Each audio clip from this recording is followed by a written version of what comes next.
Sebelumnya, kami selamat mengucapkan salam sejahtera dari Malaysia. Om Swastiastu, Om Namo Sidam. Di sini saya Arya Kepala Pertama dari Fakultas dan Pracarya Prodi Pendidikan Agama Hindu NIM 2400051. Dosen pengaku saya yaitu Pak Yopi MPD. Di sini saya akan membawakan materi yaitu konsep penciptaan alam semesta menurut peraturan.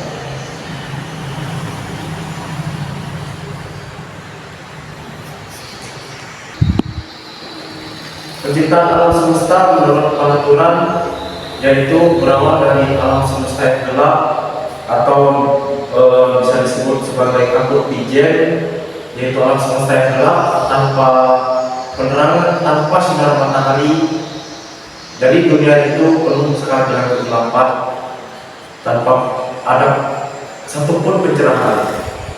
Kemudian raung bintang langit sebagai cahaya atau zat cerah mengisi dunia ini dengan berbagai kuasanya. Kemudian ranjau hatara langit bertemu dengan bayangannya, yaitu yang disebut sebagai Jata Balawang Pulau. Yaitu Jata Balawang Pulau adalah bayangan dari ranjau hatara langit.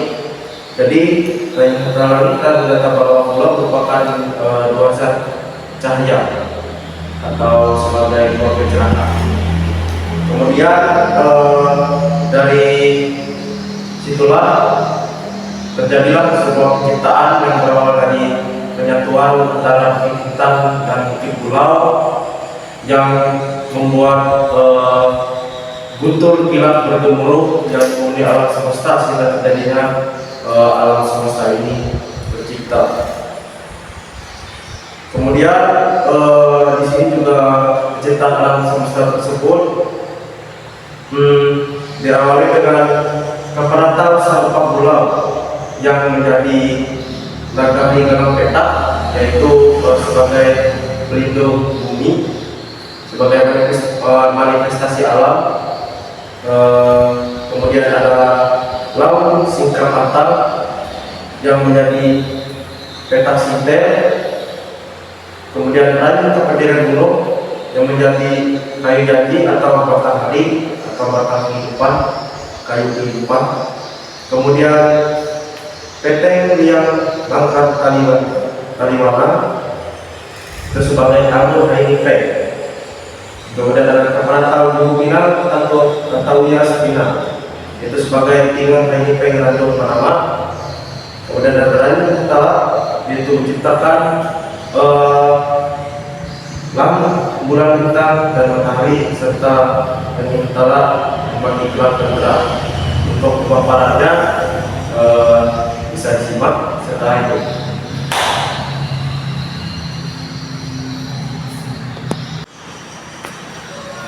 Jadi proses penciptaan manusia menurut induk harikan dijelaskan secara panjang lebar di dalam kitab suci Panaturan, yaitu proses adanya manusia di muka bumi ini tidak langsung ada begitu saja, tetapi melalui tahapan yang panjang. Proses itu dimulai atas kekuasaan atau kehendak dari Ranjau hatara langit dan Jata Balawang Pulau, yaitu dua bentuk kekuasaan yang digambarkan berupa pancaran yang berasal dari bukit hutan dan bukit pulau. Kedua pancaran atau sinar tersebut bertemu dan saling menyatu sehingga menghasilkan dua insan yang disebut sebagai Manyame Malingga Langit dan Kamelu Panjaluan Hutan. Jadi Manyame Malingga Langit ini adalah sosok laki-laki dan Kamelu Panjaluan Hutan adalah sosok perempuan. Kemudian adapun lahirlah Raja Gunung, yaitu anak dari pasangan Manyame Bukudugari dan Kamelo Putar Pulau Jembilan Karangan Limot Batu Pengasar Tambur. Di sini juga Manyamel Garing dan Kamelo Putar Pulau merupakan manusia pertama yang diceritakan oleh Raja Langit, dan Raja Gunung memang diwariskan untuk menghuni bumi, yaitu dengan ciri-ciri mereka itu keturunannya bisa meninggal atau tidak kekal abadi. Jadi itu keturunannya itu bisa meninggal atau tidak kekal abadi, yaitu setelah keturunan ke-9.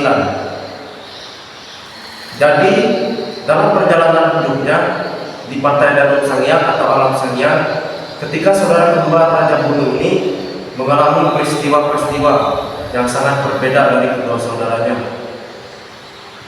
Secara khusus untuk Raja Gunung yang sangat berbeda sekali. Hal yang dialami oleh Raja Gunung adalah dia tidak bisa tumbuh sehat dan besar dengan hanya memakan pakan pinang atau sirih dan pinang seperti kedua saudaranya. Jadi melihat hal demikian, Raja Kutala Langit kemudian menganugerahkan behas banyak tinggal atau beras yang ditaruh di dalam lalang tabangap langit sebagai bahan makanan Raja Gunung. Setelah makan behas banyak tinggal, kemudian Raja Gunung ini tumbuh sehat dan normal. Dengan panjang lebar, Raja Kutala berfirman kepada Raja Gunung yang berbunyi, "Untuk engkau mengetahui Raja Gunung, bahwa engkau dan semua anak keturunan akan aku turunkan mengisi permukaan tanah bumi yang telah diciptakan dan aku sebut itu kehidupan. Serta bagi anak keturunanmu nanti, ia kembali kepadaku melalui kematian. Meskipun demikian, engkau tidak merasa khawatir dengan mendengar petunjuk dariku, walaupun keturunanmu itu menjadi bagian yang mati.